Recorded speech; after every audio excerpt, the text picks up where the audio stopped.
Some local Cuban Americans are appealing to President Trump ahead of his trip to South Florida on Friday, when he's expected to reverse major changes in the areas of travel and trade with the Cuban government. That group gathered outside UM's Institute for Cuban and Cuban American Studies to send a message to the president about what they call the dismantling of concessions made to the Castro regime under the Obama administration.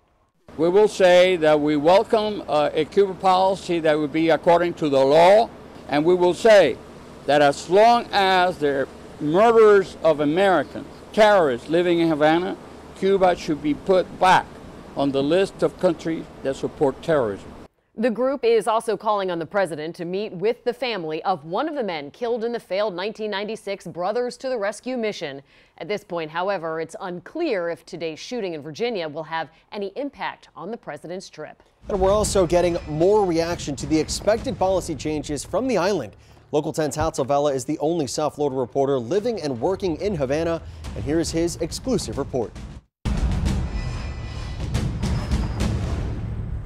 In a speech Friday afternoon, President Donald Trump is supposed to unveil new policies towards Cuba. Trump will address two major topics: travel and commerce. It is expected he will restrict travel to Cuba. I think restricting travel is going to hurt a lot of people. By that, political analyst Carlos Alzugaray means the Cuban government, as well as the Cuban people, like owners of private bed and breakfast homes, as well as private restaurants. Also coming down the pipe, Trump may put limits on American companies who want to do business in Cuba.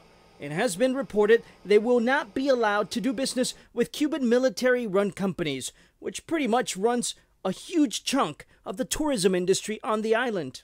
I don't see how that is going to work.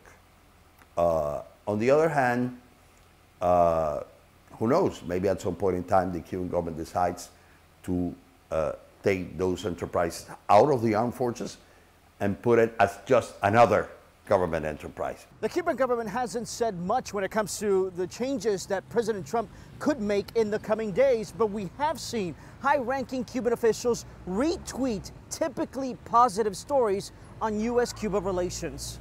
For example, a tweet this morning where Josefina Vidal, the lead diplomat when it comes to U.S. Cuba relations, touts a 145% increase in American visits so far this year. They have said it very in private and in public that they are ready to work with the Trump administration. In fact, he's been told the American security apparatus is satisfied with the way Cuba and the U.S. have been working together when it comes to counter narcotics and human trafficking. I'm Hatzel Vela, Local 10 News, Havana.